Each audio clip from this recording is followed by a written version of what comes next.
2রা October conference ফজিলাত থেকে বলছি শহীদুল আলম। আমরা গতকালকে ঝড়ের ভেতর দিয়ে গিয়েছিলাম, কিন্তু এখন ঝড় কমেছে। ক্যাপ্টেন দ্রুত জাহাজ এগিয়ে নিয়ে যাচ্ছিলেন ঝড়ের আগে যাওয়ার জন্য। আমরা সুমুদ ফতিরার শেষ অংশে, এর আগের ফ্লোটিলাগুলি ইতিমধ্যেই গাজার কাছে চলে গেছে। সামনে যেগুলি ছিল সেগুলিকে গত রাতে ইসরায়েলি হানাদাররা আক্রমণ করেছিল, কিন্তু আমরা এখনো সেই জায়গায় পৌঁছাইনি।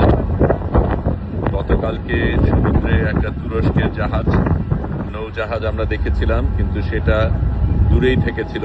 আজকে কারা আছে আমরা জানি না, কিন্তু আমরা ক্রমশ কাছে যাচ্ছি। আমরা অবশ্যই সেখানে পৌঁছাবো এবং ইসরায়েলের আক্রমণের কারণে আমরা কোনোভাবেই পেছনে যাব না।